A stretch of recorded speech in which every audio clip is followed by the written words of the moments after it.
Alright, so now that I'm done playing musical cars, I can actually get to work here. So, of course, we got the G35 that we're actually working on up at the garage. You know, and we got things positioned in a convenient way. So this thing's actually going to be gone here, I think tomorrow or in the next 2-3 days. I'm getting paid for it, so she's going to be gone. I don't know if I even told you guys about this car yet. I bought this on Marketplace for 900 bucks. It supposedly had rod knock, and I brought it home. It sounded like it had rod knock, but it was just a pre-combustion knock. So I brought it home, and I was listening to it, and when I shut it off, I could hear a vacuum leak whistling. So I went under there and I found the vacuum leak, and when I pinched the vacuum leak, the knock stopped immediately. So I replaced the lines that were leaking, and it's just fine. So the kid said that the reason he thought it was knocking was because his mom put 7 quarts of oil in it, but that wouldn't really cause like rod knock. That would just cause like whole bunch of issues in terms of like air and oil mixing with gas, and basically if you drain it out, it'll be fine if you don't run it for too long. So it doesn't have rod knock, it's fine. So I'm selling this thing. So that's that.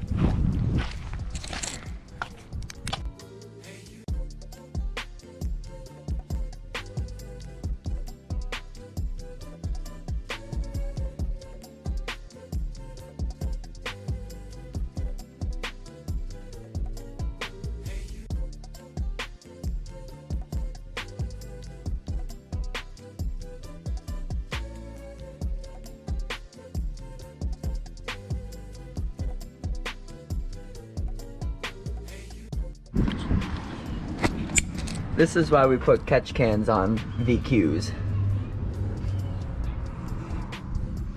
Yummy.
You're gonna wanna go to AutoZone and get the blind hole puller set. This item number right here, show them that.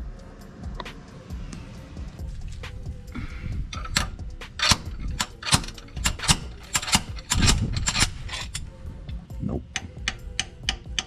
Sender boys. Many minutes later.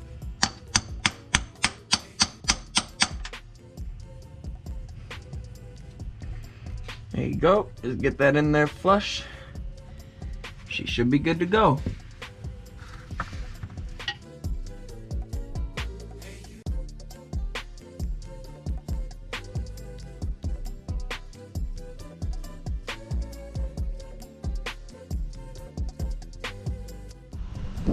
Alright, so I got a whole bunch done. I'm not really sure why I didn't record. I was just so focused on getting it done because it was a little dangerous, so I just wanted to focus on that and not put myself at risk of getting hurt.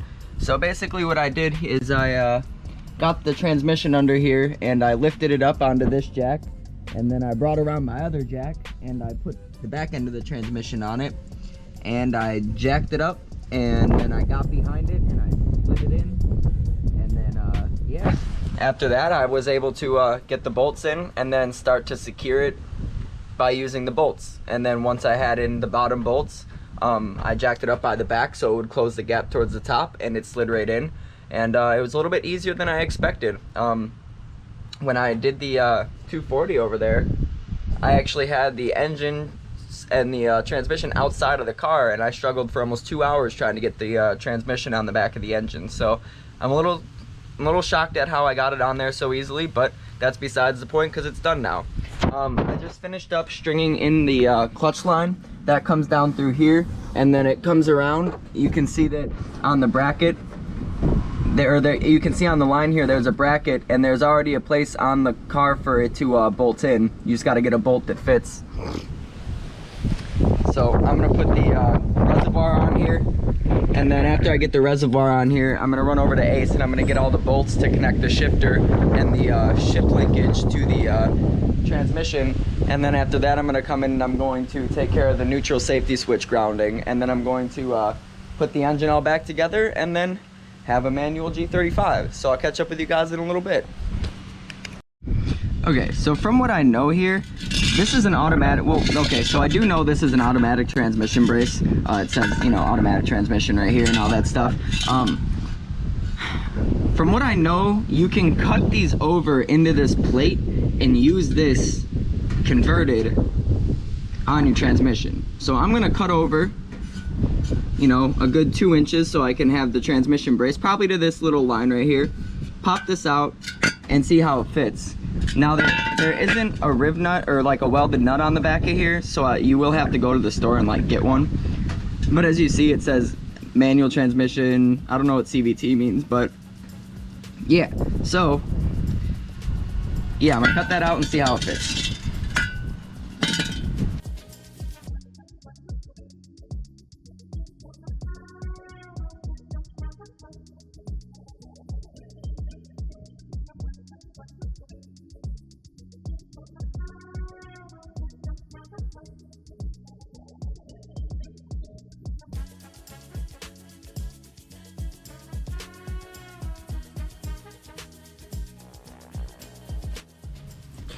Alright, so yesterday, I spent the whole day wrapping everything up. We had to modify a tool to fit in between the manifold runners to secure the bolts in the middle here, because the bolts are right here, and right here. So not only did I not put the bolt through before I placed the manifold on here, I also had to basically attach each bolt to a screwdriver or whatever mechanism I could create, put it in through the bottom of the intake manifold, and then take my tool, push it off what I was using to put it in, and then try to screw it in. I think Kinetics sends you a rounded Allen head, so when you tighten it, you can tighten it from like any varying angle, and it's not going to like screw it in sideways or you know, basically what would happen if you tried to tighten something sideways. I'm pretty sure the tool they send you prevents that from happening, but I didn't get that with the manifold that I got from the person that I got it from.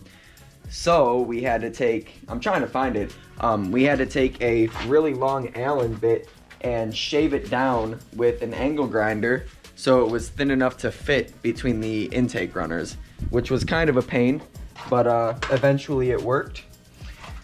So we were able to get that in there. So basically all I have to do at this point is wire up the neutral safety switch. I'm waiting for Hexa to get back to me because they're the experts with this stuff, and they said that there was an easier way and a more convenient way to do it, so I'm just gonna wait for them to send me the information on over, and then as soon as they send me the information over, I should be good to crank it up and drive it.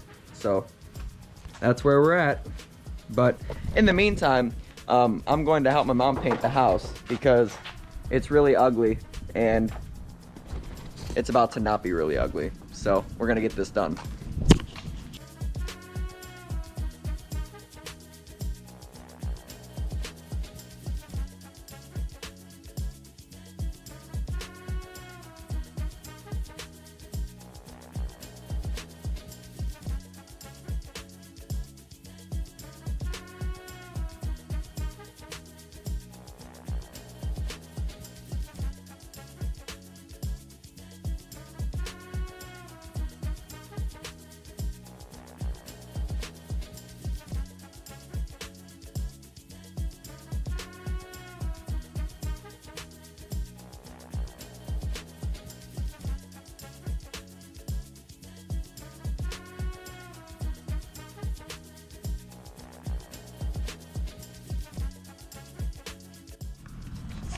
Hey, what's up guys? So you know I've been out here swapping the G from auto to manual for the past few days. I got everything hooked up. I was starting it up and I was getting some crank sensor codes, so I replaced that. And then when I was starting it up, it was like surging up to like, I don't know, like 3,500 RPMs and dropping back down and sputtering really hard. And if you know anything about what I've been dealing with the last few weeks, you know that vacuum leaks are probably the first thing I should be checking when it comes to stuff like that. So I popped off the Kinetics manifold, and with those come a cork gasket. So I put down the cork gasket, and then I took another intake manifold gasket and I placed it on top of it, and then I screwed it all down. Excuse my really dirty cluster. I bought the car that way. I have no idea why it looks like that. I really need to clean it. I also think that it's possible that somebody might have pulled all this out, pulled the cluster out, and then taped off the CEC light, because my check engine light doesn't light up at all at any point, no matter what I do, and that's a little concerning. So I'm gonna look into that. But as you can see, it's running just fine.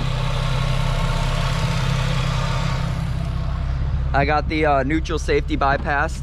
That took a little bit longer than I expected it to, but between 03, 04, and then 04.5 plus, it's a different setup for the fuse box where you splice the wire from. So, you know, you just want to make sure you get the information correct before you go and start tapping into a bunch of wires. But yeah, she's in here. It works.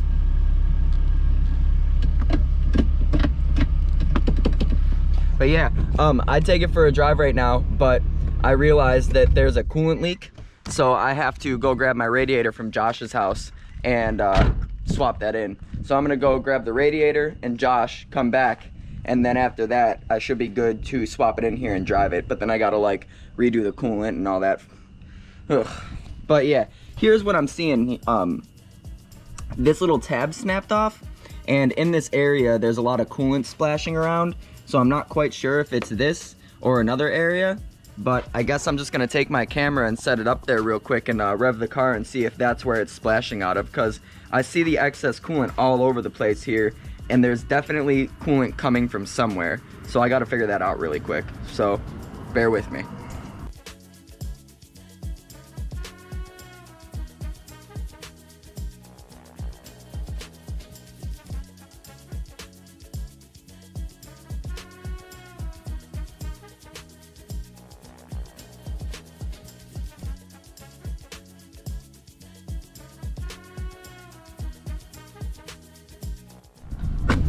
Alright, time for everybody's favorite task on the VQ, bleeding the coolant.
So that's gonna be pretty much it today with the G's. This one's all manual swap now. The plan with this is still to 2J swap it. I just figured if I had the CD009 and the master cylinder and all the stuff that I needed for the 2J swap eventually, that I might as well just throw it in here with the VQ that's still in the car. So the car runs, it's fun to drive, it's really fun to drive. I'll be honest with you, I haven't driven a stick shift before. The G35 right there, I've been driving that for 5 years, 6 years now. It's been my daily driver since I was 18, and it's an auto, so it's just kind of been what I've been driving. I did build the 240 back there, but you guys know I don't have the title for that yet. I'm just getting it from California. Sorry, I got something in my eyeball. It's actually been there for 2 days. But yeah, I'm waiting on the title back from California. And once I get that, then of course I can drive the 240 back there. But just the throw of this shifter is, it's a lot nicer than the GK Tech. Not saying the GK Tech shifter is bad. It's just, it shortens the shifter about 6.5 inches from the OEM throw. So you lose a lot of play. And I don't know. It's just really fun to drive. I enjoy it a lot.